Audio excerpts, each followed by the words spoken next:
नमस्कार, knocking-news.com में आपका स्वागत है। मैं हूं गिरिजेश वशिष्ठ। जो इंडिकेटर्स मिल रहे हैं उसके हिसाब से एक साल के अंदर अमेरिका बहुत ख़राब स्थिति में पहुंचने वाला है आर्थिक रूप से। अमेरिका की जो आर्थिक दशा है वो भयंकर नाजुक दौर में पहुंच गई है और इस समय जो ट्रंप बाबू नई टैरिफ नीति लेके आए हैं, हम पहले से बहुत सारे अनुमान लगा चुके थे कि किस तरह से इस टैरिफ नीति का अमेरिका को नुकसान होगा। अब हम देख रहे हैं कि आंकड़े आ गए हैं और आंकड़े भी कह रहे हैं कि जो ट्रंप की टैरिफ नीति है वो अमेरिका में भारी पड़नी शुरू हो गई है, अमेरिका को नुकसान होना शुरू हो गया है। अभी जो मोटा मोटा आंकड़े दो चार चीज़ों के सामने दिखाई दे रहे हैं और जो अमेरिकन मीडिया रिपोर्ट कर रहा है, उन आंकड़ों में ज़्यादातर आंकड़े सरकारी आंकड़े हैं, यानी वहाँ की सरकार की जो एजेंसियाँ उनके आंकड़े हैं। और वो आंकड़े बताते हैं कि अमेरिका की दशा ट्रंप के इस सिस्टम ने खराब कर दी है।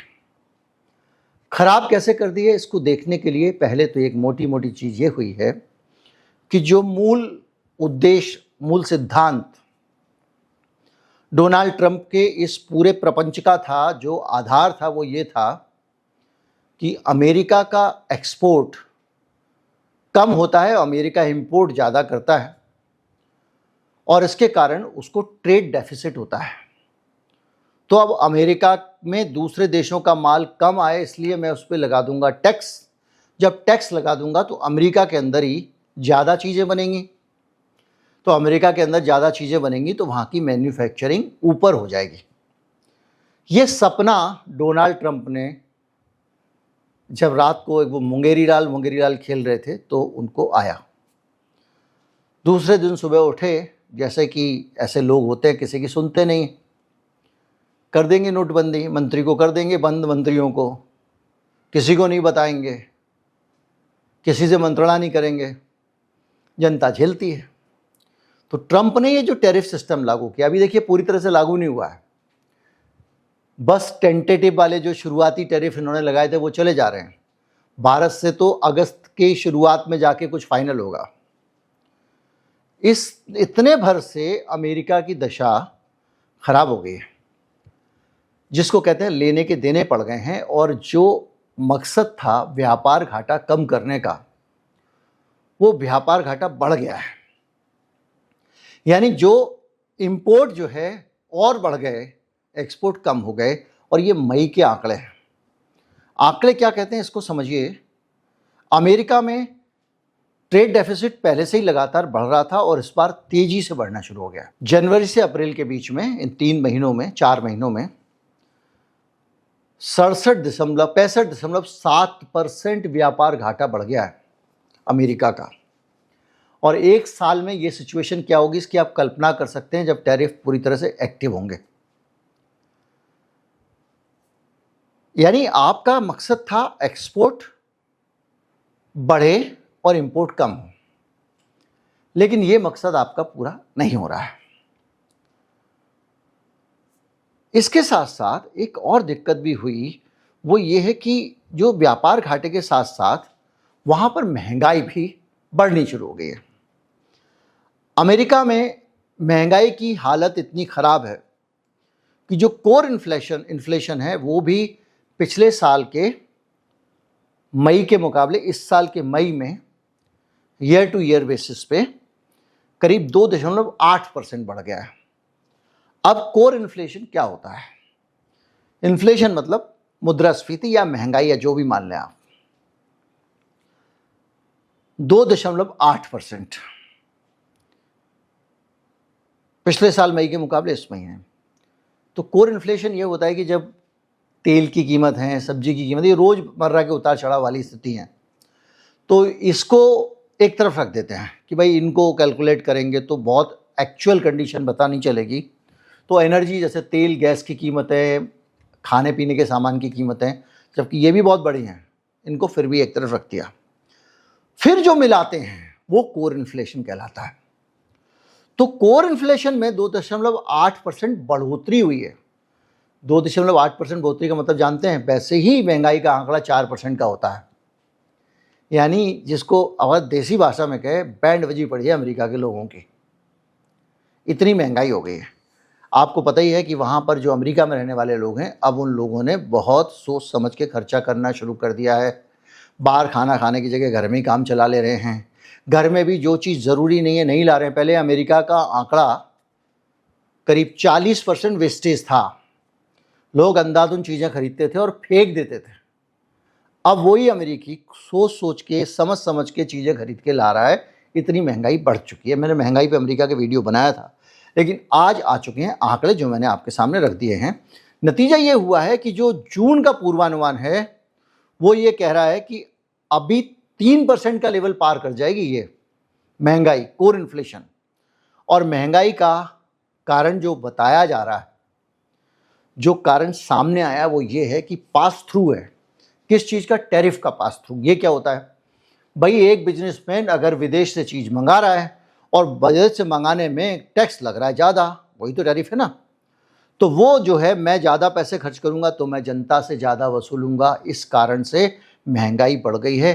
क्लीवलैंड फेड का अनुमान है कि जून सीपीआई करीब 4.25% और कोर सीपीआई करीब 0.23%, और सालाना स्तर पे अगर आप कंपेयर करें तो करीब 2.95% तक जाएगी। यानी अगले महीने महंगाई और ज़्यादा बढ़ने वाली है और ये सिलसिला बढ़ता जाएगा क्योंकि नए नए टैरिफ ये लगाते जा रहे हैं।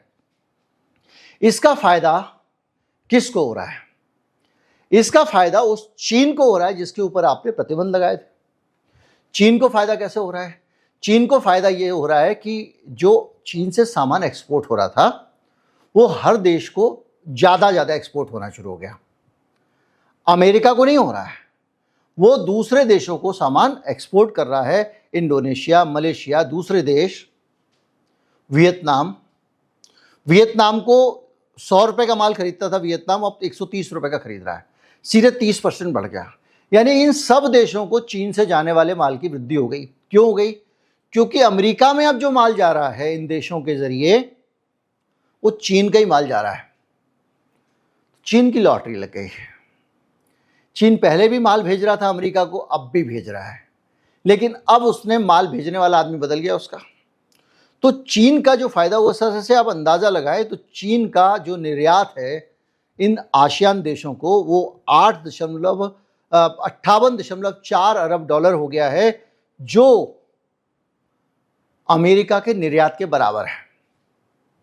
अब आप समझिए, चाइना का कुछ नहीं बिगड़ा, बाकी देशों का भी कुछ नहीं बिगड़ा। किसका बिगड़ा? अमेरिका वाले का, क्योंकि वो माल महंगा खरीद रहा है और ये देश दूसरे देशों के जरिए जाना शुरू हो गया। यानी चाइना का क्या बिगाड़ा तुमने? कुछ नहीं बिगाड़ा। लेकिन दुनिया पे और अमेरिका के उद्योग पे चीन की पकड़ बढ़ गई। तो मैं क्या कहता हूं, ये अमेरिका का गोरबाचेव है। ये क्या कर रहा है? अमेरिका को डुबोने वाली नीतियां ला रहा है। नतीजा ये हुआ है कि ये पूरी चीजें मिला के एक तरह से चीन का एक तो मुनाफा बढ़ गया, चीन का कंट्रोल बढ़ गया। पहले चीन गुड फेथ में सामान भेजता रहता था, तुम मंगाते रहते थे, उसकी भी जिंदगी बढ़िया चल रही थी, तुम्हारी बढ़िया चल रही है। अब वो क्या कर रहा है? वो तुम्हारी इंडस्ट्री को सामान देने में भी सिलेक्टिव हो रहा है। ये नहीं दूंगा, फिर तुम्हारी इंडस्ट्री एक तो महंगा कर रही है, टैरिफ दे रही है, फलां चीज़ें कर रही है। मान लीजिए उदाहरण के लिए एक आदमी है जो कार बनाता है, ठीक है, वो कार बनाता है और वो उसके लिए हेडलाइट मंगा रहा है चाइना से, उदाहरण दे रहे हैं। अब चाइना ये देख रहा है कि भाई अब तो हेडलाइट महंगी मिलेगी, लेना तो ले लो, पहले ही टैक्स बढ़ा हुआ है। अब वो कंडीशन लगा रहा है, मैं हेडलाइट मंगाओगे भैया तो बल्ब अकेला नहीं दूंगा मैं, आपको पूरी लाइट खरीदनी पड़ेगी, लेना है तो लो। रेयर अर्थ के मामले में यही कर रहा है, क्योंकि जो भारत को तो फंसा दिया ना उसने, भारत तब तो फंसा हुआ है भयंकर। अब गए हमारे मंत्री जी बात करने, ऐसा मत करो चीन बाबू, क्योंकि क्या हो रहा है कि वो जो उनकी मैग्नेट होती है, जो ज़्यादातर मोटरों में लगती है, वो हल्की मैग्नेट होती है, ज़्यादा पावर देती है, उसको रेयर अर्थ मैग्नेट जो कहला रही है वो यही होती है। वो मैग्नेट उसने कहा हम देंगे नहीं तुमको, लेना है तो पूरी मोटर खरीदो, पूरा पंखा खरीदो आप। अब ये जो EV बनती है उसमें बहुत है, इससे सारा काम ही मोटरों का है। वो कह रहा है मैं दूंगा ही नहीं। लड़खड़ा गया मामला, मारुति स्विफ्ट का प्रोडक्शन कट करना पड़ा, ये खबर है। किस लिए? उनकी इस नीति के कारण। तो ये जो चीज़ें हैं ये कहीं ना कहीं जाके चीन को अब अपर हैंड दे रही हैं, यानी अमेरिका के उद्योग को भी वो कंट्रोल करने लग गया। एक तो ये हुआ, दूसरा बेरोजगारी का हाल बहुत बढ़ गया। बेरोजगारी का हाल ऐसे बढ़ गया कि जिस काम के लिए ये सारा प्रपंच रचा था, मैं अमेरिका की मैन्युफैक्चरिंग बढ़ाऊंगा, ऐसे बोलता था ना ट्रंप, मैन्युफैक्चरिंग बढ़ने की जगह घट गई है। अब अमेरिका में कोई सामान बनाने वाला आदमी जो है वो सामान बना के राजी नहीं है, कह रहा भाई मैं उधर से घुमा के मंगा लूँगा, क्योंकि मैं अगर गाड़ी बनाऊंगा तो उसके गियर मंगाऊंगा तो महंगा पड़ रहा है, उसका क्लच मंगाऊंगा तो वो महंगा पड़ रहा है, ट्रंप मुझे कितनी राहत दे देगा, टायर मंगा रहा हूँ तो महंगा पड़ रहा है, तो भैया मैं बनी बनाई गाड़ी मंगा लूँगा। तो जो जिन देशों को चीन का एक्सपोर्ट बढ़ा है, जो आसियान देश हैं, उसमें से अब वहाँ के मैन्युफैक्चरर ने सामान मंगाना शुरू कर दिया। तो क्या हो रहा है? पेट पे लात पड़ रही है, लोगों को नौकरी से निकाला जा रहा है। जो नौकरी के आंकड़े आए हैं वो ये बता रहे हैं कि बेरोजगारी जो है वो उसका गड़बड़ होता जा रहा है मामला, और मई में अमेरिका में करीब 1.8 मिलियन यानी 18 लाख लोगों ने बेरोजगार होने का दावा सरकार में दाखिल किया है।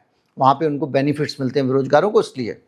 और जो युवा बेरोजगार मैन्युफैक्चरिंग सेक्टर से जुड़े हुए हैं उनकी संख्या में 5% की वृद्धि हुई है। और वहाँ की जो रस्ट बेल्ट है, वहाँ के जो राज्य हैं जैसे कि ओहियो, मिशिगन, पेनिसिल्वेनिया, उसमें छटनी की घटनाओं में 12% का उछाल आया है।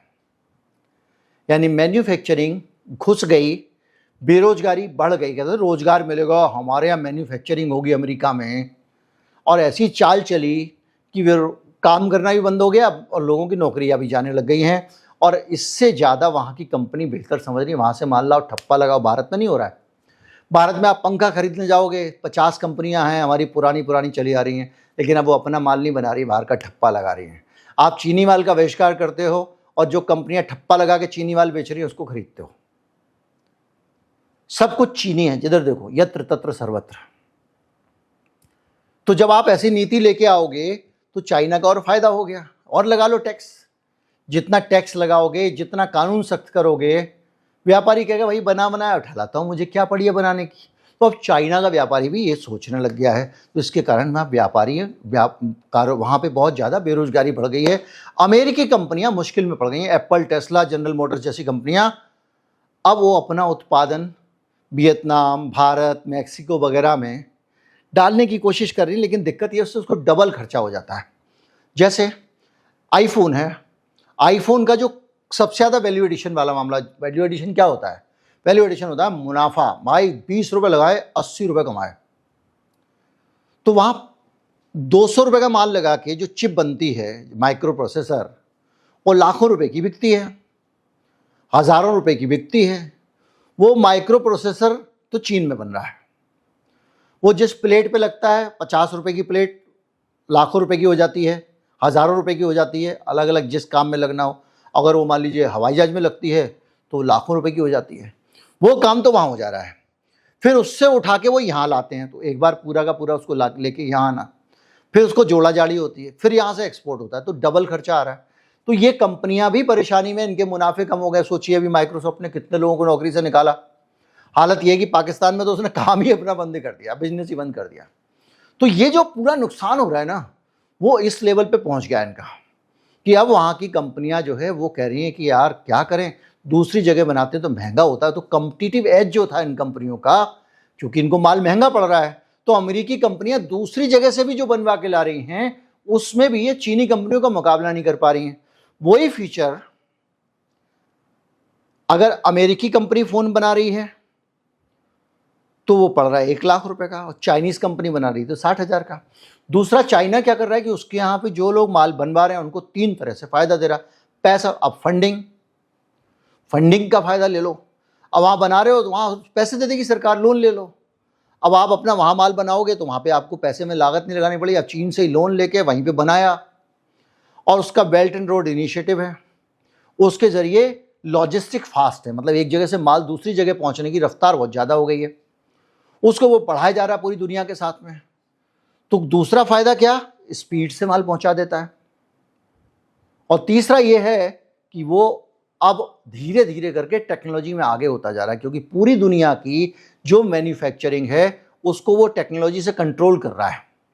जैसे मान लीजिए कि एप्पल अगर बन रहा है तो टेक्नोलॉजी चीन के पास में है उसकी, आप भले ही जो ब्रांडिंग करा लो। इतने अच्छे अच्छे चाइनीज़ फ़ोन कहाँ से आ रहे हैं? क्योंकि वो अंदर ही अंदर माइक्रो प्रोसेसर दूसरी चीज़ें सीखते जा रहे हैं और उसका कंट्रोल भी बढ़ता जा रहा है। देखिए जैसे भारत में उसने क्या किया कि मैंने कहा रेयर अर्थ मोटर्स को मना कर दिया उसने। इसके अलावा जो फॉक्सकॉन कंपनी भारत से बनाती थी, ये एप्पल की असेंबलिंग करती थी, उसके इंजीनियर्स को बुला लिया उसने, कहा कि ना यहाँ आ जाओ, यहीं काम करो इसी प्लांट में। फॉक्सकॉन कंपनी चूं चपड़ नहीं कर सकती क्योंकि चाइनीज़ कंपनी है। अब हमारे जा रहे मंत्री लोग मनाने, ऐसा मत करो चाइना महाराज, आप तो हमारे दोस्त हो, रिश्ते अच्छे करो। अब वो भी कह रहा है अच्छा वैसे तो तुम बड़े उड़ते हो, बड़े ट्रम्प करते हो, तुम्हारी सरकार उसके चरणों में पड़ी रहती है, अब हमारे पास आ रहे हो, अब हमारी ये शर्त है वो शर्त है फलां ढिमका। तो उसका होल्ड और कंट्रोल अमेरिका और भारत के व्यापार पे भी बढ़ता जा रहा है और इसके कारण ये हो रहा है कि अमेरिकी कंपनियां धीरे धीरे करके अपना कॉम्पिटिटिव एज छोड़ती जा रही हैं। टैरिफ के कारण कच्चे माल की लागत में 15 से 20% की बढ़ोतरी हो गई है, जिससे अमेरिकी उद्योग पे गहरी मार पड़ी है। अचानक रॉ मटेरियल 20% महंगा हो जाए तो क्या होगा सोच लीजिए। 3 स्तर पे अभी तक इन 1-1.5 महीने के अंदर गहरी क्षति का हमारे सामने एक तस्वीर आ गई है। धीरे धीरे करके ये और जगहों पर रिफ्लेक्ट होगी। धीरे धीरे ये जो अमेरिकी मैन्युफैक्चरिंग घुस जाएगी, क्योंकि अमेरिका जब तक खदान से लेके एंड प्रोडक्ट तक बनाना चालू नहीं करता, कंपोनेंट पे, रॉ मटेरियल पे दूसरे के ऊपर अगर निर्भर है, तो इस तरह की हरकतें नहीं करनी चाहिए थी। लेकिन जब आपके पास पावर हो जाती है तो आपका दिमाग खराब हो जाता है। ट्रम्प बाबू के साथ वही हुआ है और कभी कभी तो मुझे लगता है दिमाग उनका बहुत तेज काम कर रहा है, वो अपने मिशन में काम कर रहे हैं। उनका मिशन है अमेरिका को सोवियत संघ बना देना, सोवियत संघ की तरह गोरबाचेव बन के कुछ कर देना। और लगातार उनकी नीतियाँ वही हैं, वो लगातार रूस का पक्ष कर रहे हैं, के पक्ष में जाते हैं, वो चीन के पक्ष में जाते हैं, उत्तर कोरिया से दोस्ती करते हैं। कुल मिला के वो एक ऐसी दुनिया के साथ खड़े हैं जो अमेरिका का परंपरागत स्टैंड था उससे अलग है, उसको क्षति पहुंचा रहा है, उसको नुकसान पहुंचा रहा है। एंटी अमेरिका पॉलिसी एक नज़र में दिखाई देती है मुझे। उम्मीद करता हूँ वीडियो आपको अच्छा लगा होगा। अच्छा लगा हो तो ज़्यादा से ज़्यादा लोगों तक पहुँचाएँ, इस खुशखबरी को लोगों तक बाँटें, क्योंकि जैसे जैसे अमेरिका कमज़ोर होगा हम सबका ही फायदा होगा। नमस्कार, जय हिंद।